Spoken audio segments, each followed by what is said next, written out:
Histoire d'une âme. Chapitre 2. Mort de ses mères, les buissonnets, amour paternel, première confession, les veillées d'hiver, vision prophétique. Tous les détails de la maladie de notre mère sont encore présents à mon cœur. Je me souviens surtout des dernières semaines qu'elle a passées sur la terre. Nous étions, Céline et moi, comme de pauvres petites exilées. Tous les matins, Madame 10 venait nous chercher, et nous passions la journée chez elle. Une fois, nous n'avions pas eu le temps de faire notre prière avant de partir, et Céline me dit tout bas pendant le trajet, faut-il avouer que nous n'avons pas fait notre prière? Oh, oui, lui ai-je répondu. Alors, bien timidement, elle confia son secret à cette dame qui nous dit aussitôt, eh bien, mes petites filles, vous allez la faire, puis, nous laissant dans une grande chambre, elle partit. Céline me regarda stupéfaite, je ne l'étais pas moins et m'écriai, ah, ce n'est pas comme maman, toujours elle nous faisait faire notre prière. Dans la journée, malgré les distractions qu'on essayait de nous donner, la pensée de notre mère chérie nous revenait sans cesse. Je me rappelle que Céline, ayant reçu un bel abricot, se pencha vers moi et me dit, nous n'allons pas le manger, je vais le donner à maman. Hélas, notre mère bien-aimée était déjà trop malade pour manger les fruits de la terre, elle ne devait plus se rassasier qu'au ciel de la gloire de Dieu, et boire avec Jésus le vin mystérieux, dont il parla dans sa dernière scène, promettant de le partager avec nous dans le royaume de son Père. La cérémonie touchante de l'extrême-onction s'est imprimée dans mon âme. Je vois encore l'endroit où l'on me fit agenouiller, j'entends encore les sanglots de notre pauvre père. Le lendemain de la mort de maman, Madame Martin quitta ce monde, le 28 août 1877, à 11h du soir. Elle était dans sa 47e année, il me prit dans ses bras, viens, me dit-il, embrasser une dernière fois ta chère petite mère et moi, sans prononcer un seul mot, j'approchai mes lèvres du front glacé de ma mère chérie. Je ne me souviens pas d'avoir beaucoup pleuré. Je ne parlais à personne des sentiments profonds qui remplissaient mon cœur, je regardais et j'écoutais en silence. Je voyais aussi bien des choses qu'on aurait voulu me cacher. Un moment, je me trouvais seul en face du cercueil, placé debout dans le corridor, je m'arrêtai longtemps à le considérer, jamais je n'en avais vu, cependant je comprenais. J'étais si petite alors qu'il me fallait lever la tête pour le voir tout entier, et il me paraissait bien grand, bien triste. 15 ans plus tard, je me trouvais devant un autre cercueil, celui de notre Sainte Mère Geneviève, et je me crus encore au jour de mon enfance. Tous mes souvenirs se pressèrent en foule dans ma mémoire. C'était bien la même petite Thérèse qui regardait, mais elle avait grandi, et le cercueil lui paraissait petit, elle ne levait pas la tête pour le regarder, elle ne la levait plus que pour contempler le ciel qui lui paraissait bien joyeux, car l'épreuve avait mûri et fortifié son âme de telle sorte, que rien ici-bas ne pouvait plus l'attrister. Le jour où la Sainte Église bénit la dépouille mortelle de notre chère maman, le bon Dieu ne me laissa pas tout à fait orpheline, il me donna une autre mère, et me la fit choisir librement. Nous étions réunis toutes les 5, nous regardant avec tristesse. En nous voyant ainsi, notre bonne fille émue de compassion, et se tournant vers Céline et vers moi, pauvre petite, nous dit-elle, vous n'avez plus de mère. Alors Céline se jeta dans les bras de Marie en s'écriant, eh bien, c'est toi qui seras maman. Moi, toujours habitué à suivre Céline, j'aurais bien dû l'imiter dans une action si juste, mais je pensais que Pauline allait peut-être avoir du chagrin et se sentir délaissée, n'ayant pas de petite fille. Alors je vous regardai avec tendresse, et cachant ma petite tête sur votre cœur, je dis à mon tour, pour moi, c'est Pauline qui sera maman. Un RDE Mère Geneviève de Sainte-Thérèse, fondatrice du Carmel de Lisieux. Sa vie a été résumée dans une notice sur la fondation du monastère. Comme je l'ai écrit plus haut, c'est à partir de cette époque qu'il me fallut entrer dans la seconde période de mon existence, la plus douloureuse, surtout depuis l'entrée au Carmel de celle que j'avais choisie pour ma seconde mère. Cette période s'étend à partir de l'âge de 4 ans et demi jusqu'à ma 14e année, où je retrouvais mon caractère d'enfant, tout en comprenant de plus en plus le sérieux de la vie. Aussitôt la mort de maman, vous le savez, ma mère, mon heureux caractère changea complètement. Moi, si vive, si expansive, je devins timide et douce, sensible à l'excès, un regard suffisait souvent pour me faire fondre en larmes, il fallait que personne ne s'occupât de moi, je ne pouvais souffrir la compagnie des étrangers, et ne retrouvais ma gaieté que dans l'intimité de la famille. Là, je continuais à être entouré des délicatesses les plus grandes. Le cœur déjà si affectueux de notre père, semblait enrichi d'un amour vraiment maternel, et je vous sentais, ainsi que Marie, devenus pour moi les mères les plus tendres, les plus désintéressées. Ah, si le bon Dieu n'avait pas prodigué ses bienfaisants rayons à sa petite fleur, jamais elle n'aurait pu s'acclimater sur la terre. Encore trop faible pour supporter les pluies et les orages, il lui fallait de la chaleur, une douce rosée et des brises printanières, ses bienfaits ne lui manquèrent pas, même sous la neige de l'épreuve. Je ne ressentis aucun chagrin en quittant Alençon, un maître Martin résolut de venir habiter Lisieux pour rapprocher ses filles de leur oncle maternel, Monsieur Guérin. Il fit ce sacrifice dans le but de les confier à la direction de leur tante, afin qu'elle guidât les aînés dans leur nouvelle mission à l'égard de leurs plus jeunes sœurs. Les enfants aiment le changement et ce qui sort de l'ordinaire, ce fut donc avec plaisir que je vins à Lisieux. Je me souviens du voyage, de l'arrivée le soir chez mon oncle, je vois encore mes petites cousines, Jeanne et Marie, nous attendant sur le seuil de la maison avec mes tantes. Oh, que je fus touché de l'affection que nos chers parents nous témoignèrent. Le lendemain, on nous conduisit dans notre nouvelle demeure, je veux dire au Buissonnet, quartier solitaire situé tout près de la belle promenade nommée Jardin de l'Étoile. La maison me parut charmante, un belvédère d'où la vue s'étendait au loin, le jardin anglais devant la façade, et derrière la maison un autre grand jardin, tout cela pour ma jeune imagination fut du nouveau heureux. En effet, cette riante habitation devint le théâtre de bien douces joies, de scènes de famille inoubliables. Ailleurs, comme je l'ai dit plus haut, j'étais exilé, je pleurais, je sentais que je n'avais plus de mère. Là, mon petit cœur s'épanouissait, et je souriais encore à la vie. Dès le réveil, je trouvais vos caresses et puis à vos côtés je faisais ma prière. Je prenais ensuite avec vous ma leçon de lecture, je me rappelle que le Monsieur fut le premier que je pus lire seul. Aussitôt ma classe finie, je montais au belvédère, où papa résidait habituellement. Ah, combien j'étais heureuse lorsque j'avais de bonnes notes à lui énoncer.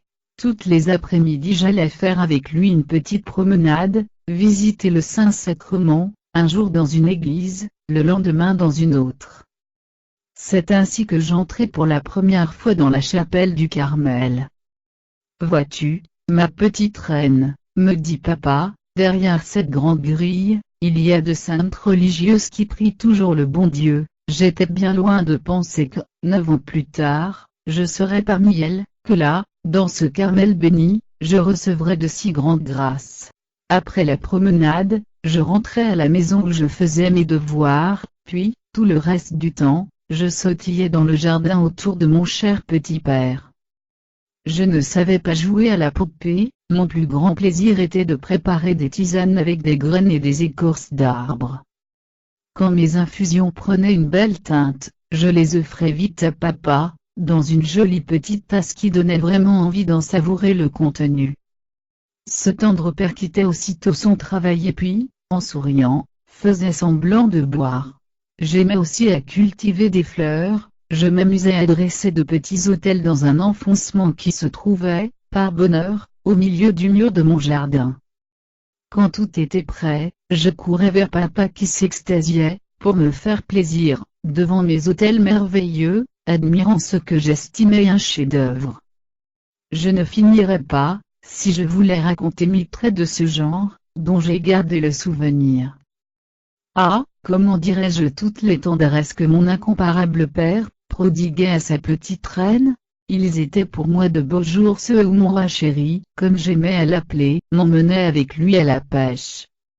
Quelquefois j'essayais moi-même de pêcher avec ma petite ligne, plus souvent je préférais m'asseoir à l'écart sur l'herbe fleurie. Alors mes pensées devenaient bien profondes, et, sans savoir ce que c'était que méditer, mon âme se plongeait dans une réelle raison. J'écoutais les bruits lointains, le murmure du vent. Parfois la musique militaire m'envoyait de la ville quelques notes indécises, et mélancolisait doucement mon cœur. La terre me semblait un lieu d'exil et je rêvais le ciel. L'après-midi passait vite, bientôt il fallait revenir au Buissonnet, mais, avant de plier bagages, je prenais la collation apportée dans mon petit panier. Hélas, la belle tartine de confiture, que vous m'aviez préparée avait changé d'aspect. Au lieu de sa vive couleur, je ne voyais plus qu'une légère teinte rose toute vieillie et rentrée. Alors la terre me semblait plus triste encore, et je comprenais qu'au ciel seulement la joie serait sans nuages. À propos de nuages, je me souviens qu'un jour le beau ciel bleu de la campagne s'en couvrit, bientôt l'orage se mit à gronder avec force, accompagné d'éclairs étincelants. Je me tournai à droite et à gauche, pour ne rien perdre de ce majestueux spectacle. Enfin je vis la foudre tomber dans un pré voisin, et, loin d'en éprouver la moindre frayeur, je fus ravi, il me sembla que le bon Dieu était tout près de moi. Mon père chéri, moins con que sa reine, vint l'attirer de son ravissement. Déjà l'herbe et les grands pâquerettes, plus hautes que moi, étincelaient de pierres précieuses, et nous avons à traverser plusieurs prairies avant de gagner la route. Il me prit donc dans ses bras, malgré son attirail de ligne, et de là, je regardais en bas les beaux diamants, regrettant presque de n'en être pas couverte et inondée. Il me semble ne pas avoir dit que, pendant mes promenades journalières, à Lisieux comme à Alençon, je portais souvent l'aumône aux malheureux. Un jour, nous vîmes un pauvre vieillard qui se traînait péniblement sur des béquilles. Je m'approchai pour lui donner ma petite pièce, il fixa sur moi un long et triste regard, puis, secouant la tête avec un douloureux sourire, il refusa mon aumône. Je ne puis dire ce qui se passa dans mon cœur. J'aurais voulu le consoler, le soulager. Au lieu de cela, je venais peut-être de l'humilier, de lui faire de la peine. Sans doute il devina ma pensée, car je le vis bientôt se détourner et me sourire de loin. À ce moment, papa venait de m'acheter un gâteau, j'avais grande envie de courir pour le donner au vieillard, je me disais, il n'a pas voulu d'argent, mais bien sûr, un gâteau lui ferait plaisir puis, je ne sais quelle crainte me retint, j'avais le cœur si gros que je pouvais à peine cacher mes larmes, enfin je me rappelais avoir entendu dire, que le jour de la première communion, on obtenait toutes les grâces demandées. Cette pensée me consola aussitôt. Bien que je n'eusse alors que 6 ans, je me dis, je prierai pour mon pauvre, le jour de ma première communion, et, 5 ans plus tard, je tins fidèlement ma résolution.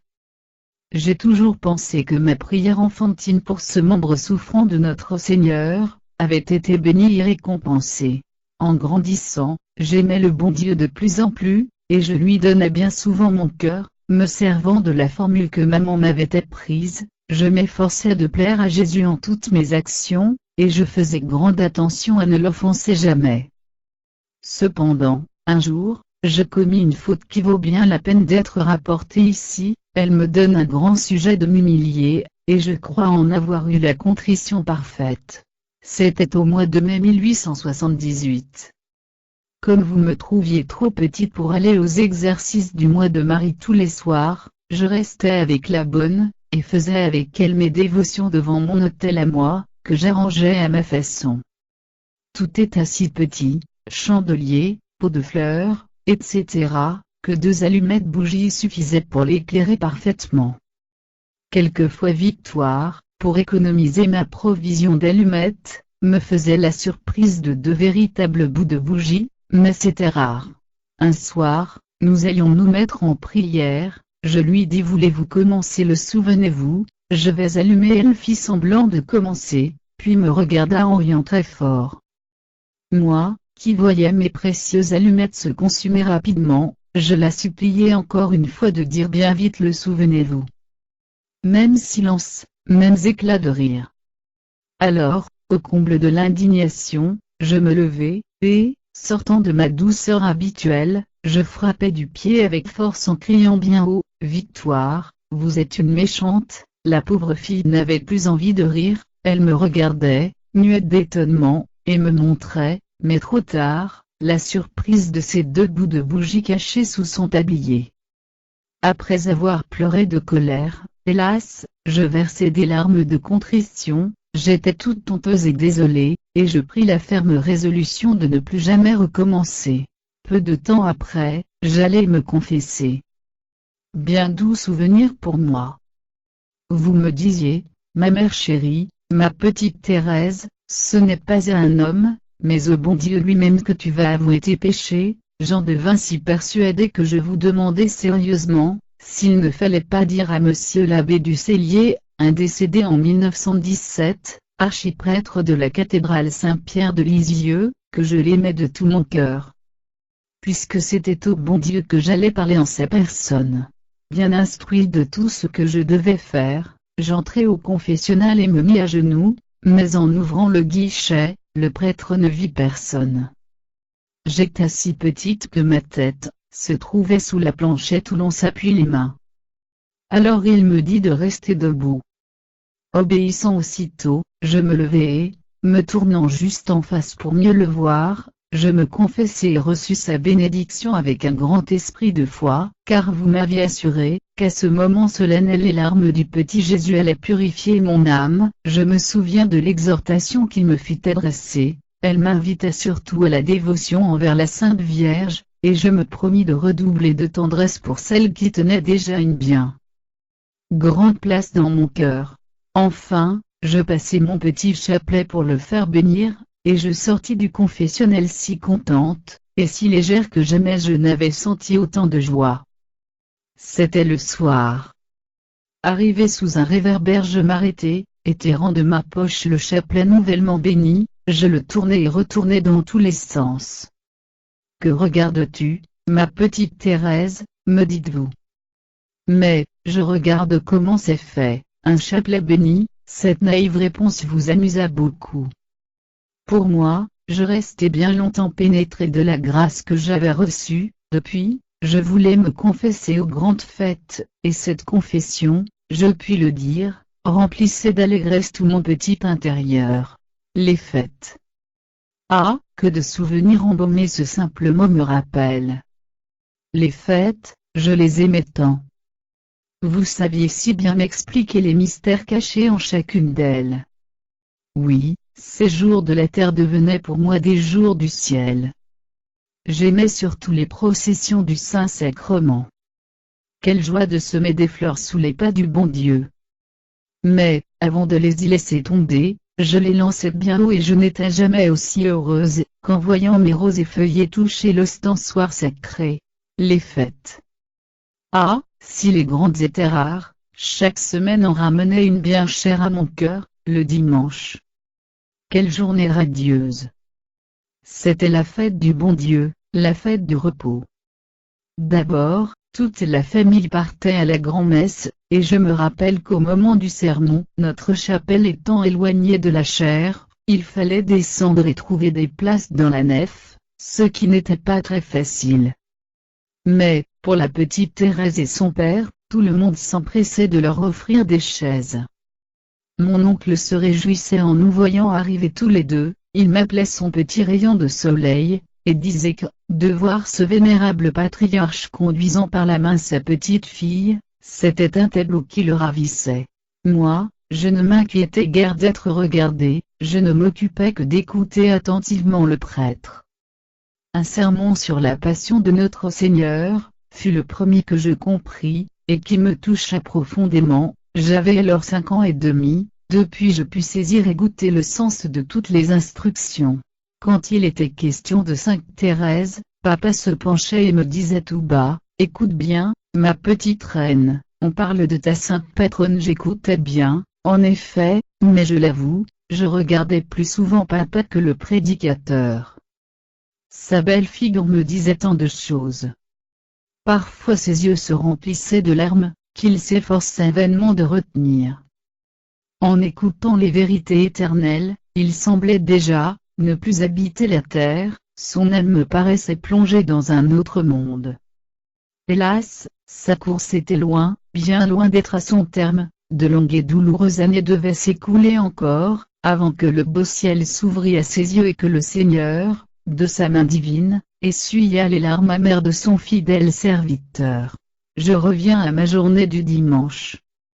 Cette joyeuse fête qui passait si rapidement, avait bien aussi sa teinte de mélancolie. Mon bonheur était sans mélange jusqu'accompli, mais, à partir de cet office du soir, un sentiment de tristesse envahissait mon âme. Je pensais que le lendemain il faudrait recommencer la vie, travailler, apprendre des leçons, et mon cœur sentait l'exil de la terre. Je soupirais après le repos du ciel, le dimanche sans couchant de la vraie patrie.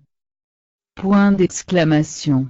Avant de rentrer au Buissonnet, ma tante nous invitait, les unes après les autres, à passer la soirée chez elle. J'étais bien heureuse quand venait mon tour.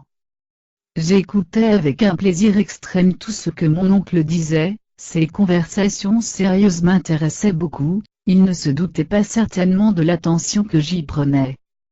Toutefois, ma joie était mêlée de frayeur, quand il m'asseyait sur un seul de ses genoux, en chantant Barbe Bleue d'une voix formidable. Vers 8 heures, papa venait me chercher. Alors je me souviens que je regardais les étoiles avec un ravissement inexprimable. Il y avait surtout au firmament profond un groupe de perles d'or, le baudrier d'Orion, que je remarquais avec délice, lui trouvant la forme d'un T, et je disais en chemin à mon père chéri, « Regarde, papa, mon nom est écrit dans le ciel ». Puis, ne voulant plus rien voir de la vilaine terre, je lui demandais de me conduire, et, sans regarder où je posais les pieds, je mettais ma petite tête bien en l'air. Ne me lassant pas de contempler l'azur étoilé. Que pourrais-je dire des veillées d'hiver au Buissonnet? Après la partie de damier, Marie ou Pauline lisait l'année liturgique, puis quelques pages d'un livre intéressant et instructif à la fois. Pendant ce temps, je prenais place sur les genoux de papa, et, la lecture terminée, il chantait, de sa belle voix, des refrains mélodieux comme pour m'endormir. Alors j'appuyais ma tête sur son cœur, et lui me berçait doucement. Enfin nous montions pour faire la prière, et, là encore, j'avais ma place auprès de mon bon père, n'ayant qu'à le regarder pour savoir comment prient les saints.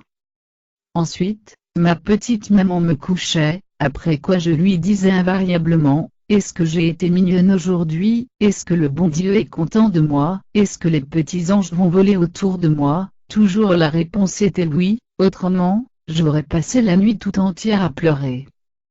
Après cet interrogatoire, vous m'embrassiez ainsi que ma chère marraine, et la petite Thérèse restait seule dans l'obscurité. Je regarde comme une vraie grâce d'avoir été habituée dès l'enfance à surmonter mes frayeurs. Parfois, vous m'envoyez seule le soir chercher quelque chose dans une chambre éloignée, vous ne souffriez point de refus, et cela m'était nécessaire, car je serais devenue très peureuse, tandis qu'à présent, il est bien difficile de m'effrayer. Je me demande comment vous avez pu m'élever avec tant d'amour, sans me gâter, car vous ne me passiez aucune imperfection. Jamais vous ne me faisiez de reproches sans sujet, mais jamais non plus, je le savais bien, vous ne reveniez sur une chose décidée.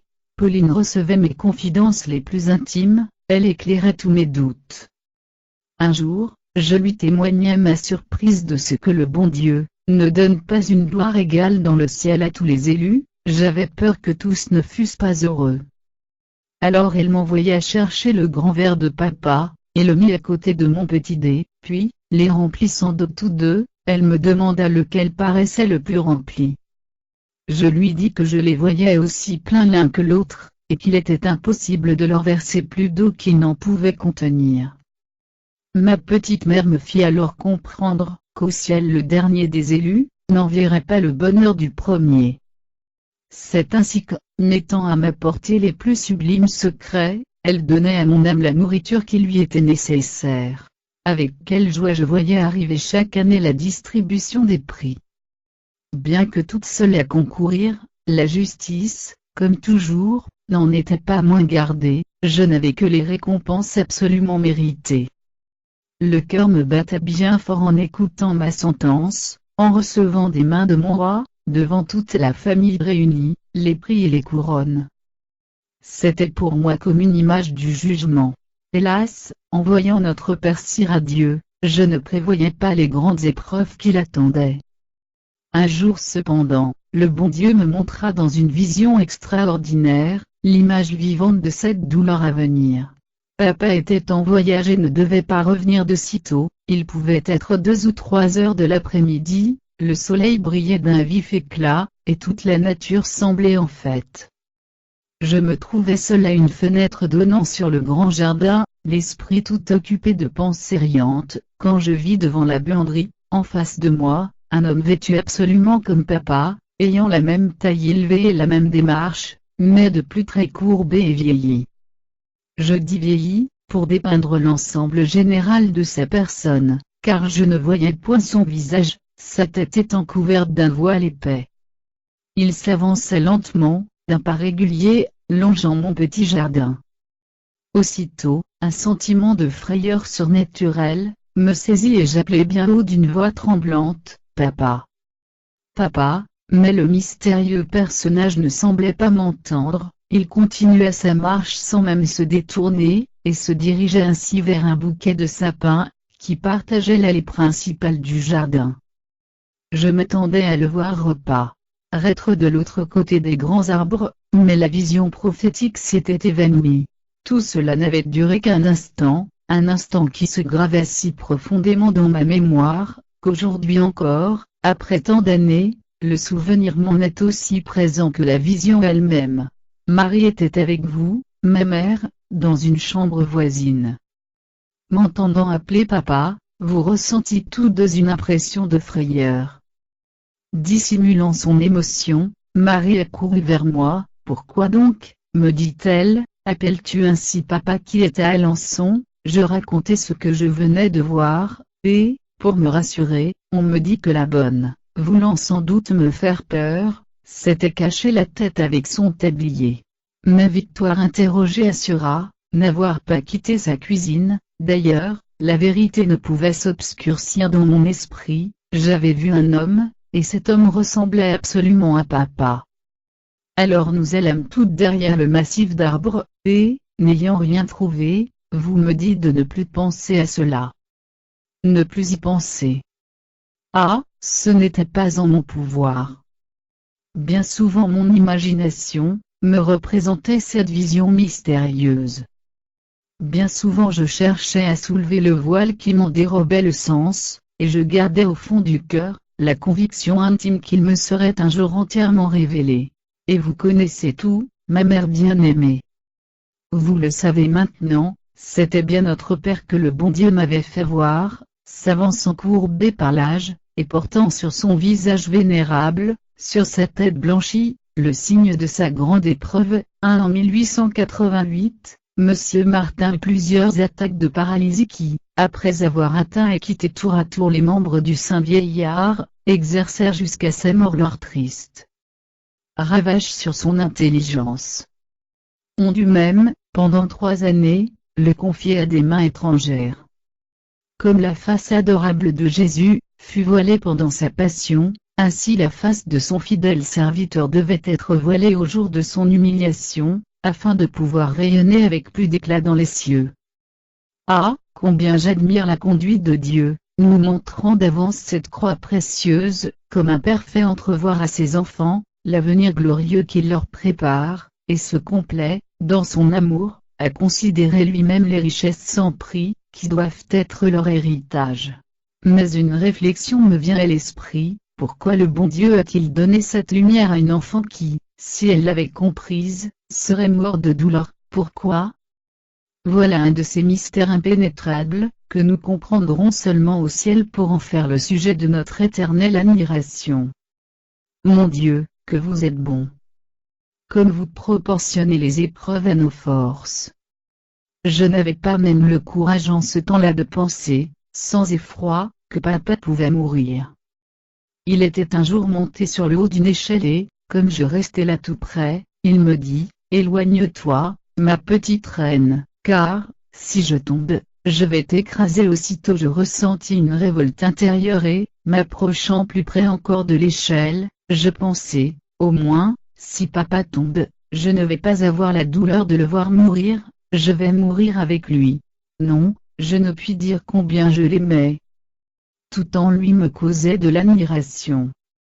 Quand il m'expliquait ses pensées sur des choses très sérieuses, comme si j'avais été une grande fille, je lui disais naïvement, bien sûr, papa, que si tu parlais ainsi aux grands hommes du gouvernement, ils te prendraient pour te faire roi, alors la France serait heureuse comme jamais elle ne l'a été, mais toi, tu serais malheureux, puisque c'est le sort de tous les rois, et puis tu ne serais plus mon roi à moi toute seule. Aussi j'aime mieux qu'ils ne te connaissent pas.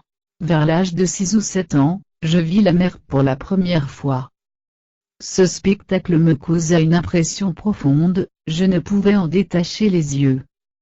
Sa majesté, le mugissement de ses flots, tout parlait à mon âme de la grandeur et de la puissance du bon Dieu.